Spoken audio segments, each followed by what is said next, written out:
తల్లిదండ్రులు కావాలనుకునే మీ కలని నిజం చేసుకోండి. ఆర్థిక స్థితికి అనుకూల పద్ధతిలో మామ్ ఐవీఎఫ్ తో.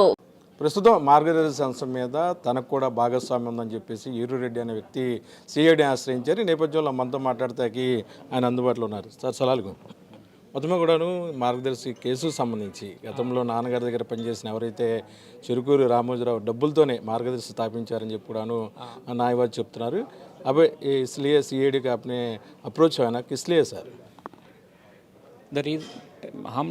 मैं मैं आंध्र प्रदेश में मैं समझ गया। आपने पूछा कि मैं सीआईडी में क्यों गया आंध्र प्रदेश में।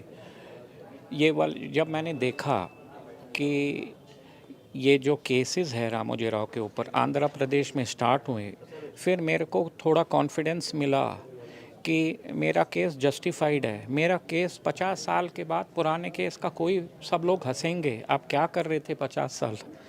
और मैंने एज अ सिंगल इंडिविजुअल चिट्ठियाँ भी लिखी आरओसी को, और किसी ने रिप्लाई नहीं किया क्योंकि ये उनके टेरिटरी में है तेलंगाना में, और स्टेट पूरा होता तो एक ही स्टेट में देते। अनफॉर्चुनेटली स्टेट डिवाइड हो गया, और बेसिकली जितना भी इन्वेस्टिगेशन आंध्र प्रदेश में हुआ, फिर मैंने सोचा मेरा केस जस्टिफाइड है तो मेरा केस को आंध्र प्रदेश से करने के लिए ठीक है।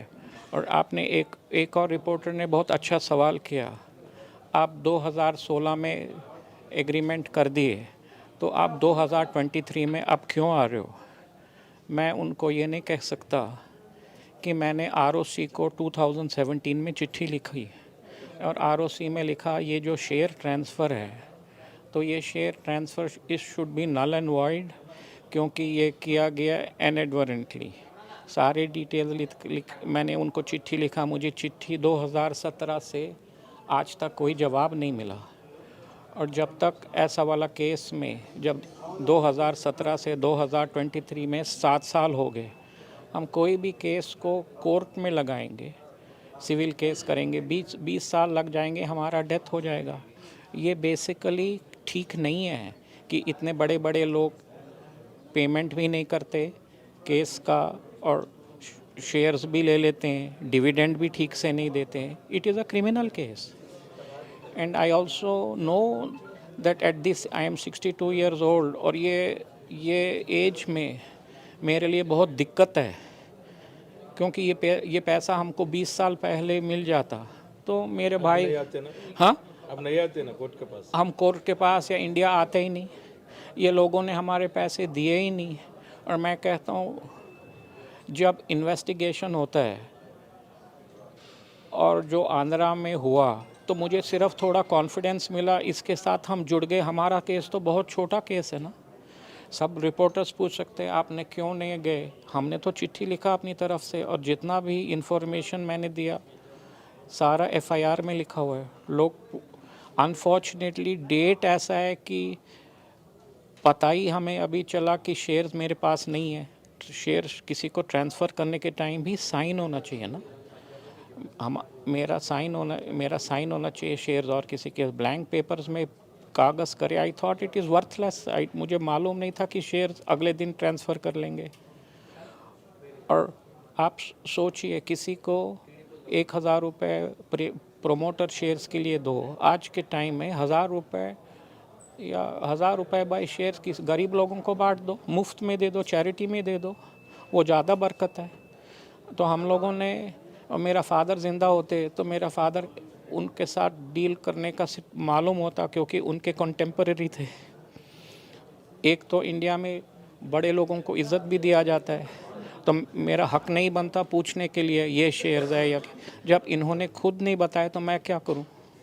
तो पुलिस क्रिमिनल केस ही तो बनता है ना। सर एक बात बतलाइए, आंध्र प्रदेश में जगनमोहन रेड्डी सीआईडी से बहुत लोगों को केस दिलाया था, इसलिए मार्गदर्शी में भी आपको इंसाफ मिलने की जानकारी के लिए तो आप सीआईडी को अप्रोच आया था।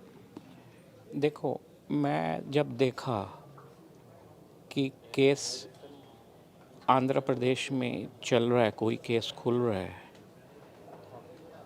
तो फिर मैंने सोचा जहाँ आपके पास सपोर्ट मिलेगा कोई भी, तो वहाँ ही तो आदमी जाएगा।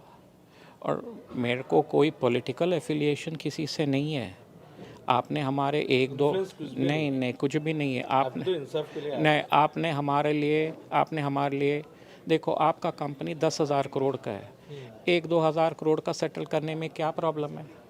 मैं गलत, मेरा तो छोटा मैटर है ना, 1.75 करोड़, और हमारा केस इनके साथ कोई प्रॉब्लम नहीं है। आपने तो हमें धमकी से शेयर को 1,000 रुपये में खरीदे, आपको रिवॉल्वर बतलाए, हाँ सब कुछ धमकी दिया, डराया। मेरे सिचुएशन में मेरे पास 10 लाख भी नहीं है, बैंक फाइनेंशियली स्ट्रांग भी नहीं है, तो हम क्या करेंगे? आज भी मेरे लिए ये उम्र में बहुत बड़ी सरदर्दी है इधर आने के लिए, और बाद में मैं पुलिस प्रोटेक्शन भी मांगना पड़ेगा। मेरा लाइफ इज़ वेरी कॉम्प्लिकेटेड। ये हम 10 रुपए का कमाएंगे, 10 रुपए का खाएंगे, इन चीज़ों में बरकत नहीं है। इसलिए मैंने सोचा ये ज़रूरी है केस करने के लिए। इंसाफ़ी अभी केस शुरू हुआ, बहुत शुक्रिया है कि बहुत सारे रिपोर्टर्स आएंगे, 100 लोग 100 ओपिनियन देंगे, पर आप लॉजिकली सोचो, जब शेयर खरीदे गए तो शेयर्स का चेक डिपॉजिट क्यों नहीं किया गया? Because something is wrong. I couldn't talk about it. All these years I couldn't talk about it. ఫైనల్గా చెప్పండి, సిఐడి మీకు న్యాయం చేస్తుందని నమ్మకం ఉందా ఇండియాలో? ఉంది. ఇండియాలో everywhere there are good people and they are honest people, and you cannot judge government agencies that they do something that everything is wrong. India has many flaws, but India is one of the greatest countries in the world. We must first trust our own system. Thank you. Sir ఫైనల్గా చెప్పండి, మీ వాటాకు సంబంధించి ఎంత ఆదాయం ఇప్పుడున్న మార్గదర్శి సిచ్యువేషన్లో షేర్ల ద్వారా ఎంత రావచ్చు మీకు? నా షేర్ నాకు పేరులో రిటర్న్ చేస్తే ఐఎమ్ వెరీ హ్యాపీ. అది ఎంత వరకు రావచ్చు మీకు? నాకు देखो ఇది షేర్ ట్రాన్స్ఫర్ ఇల్లీగల్. ఇది నా షేర్ లేదు, ఇది నా ఫాదర్కి షేర్ ఉంది. నా ఫాదర్కి షేర్ నా పేరులో వస్తుంది. I'm very happy. I don't need to fight anybody. You return the shares in to my name, matter is closed. మార్గదర్శి కేసుకు సంబంధించి కూడా ఎవరైతే వాటాదారులు ఉన్నారో వారిని దడిపించి, ఎవరైతే యూరియారెడ్డికి సంబంధించిన తండ్రి గారు జోజిరెడ్డి సంబంధించి కూడాను ఆ వాటాలు షేర్లు అక్రమ మార్గంలో మార్గదర్శి చైర్మన్ రామోజీరావు బదలాయించారని చెప్పి కూడా ఆరోపిస్తున్నారు. ఖచ్చితంగా 2016లో తన పైన గన్ను రివాల్వర్ పెట్టి కూడాను ఏదైతే షేర్లకు సంబంధించి కూడాను లావాదేవీలు జరిపారని చెప్పి కూడాను ఆయన చెప్తున్నారు. ఈ నేపథ్యంలో తనకు న్యాయం కలగాలని తను సిఐడిని ఆశ్రయించానని, ప్రస్తుతం సిఐడి వద్ద ఏదైతే మార్గదర్శి కేసు సంబంధించి కూడా వివాదం నడుస్తున్న నేపథ్యంలో తనకు కూడా న్యాయం జరుగుద్దని మాత్రమే తన సిఐడిని ఆశ్రయించాను.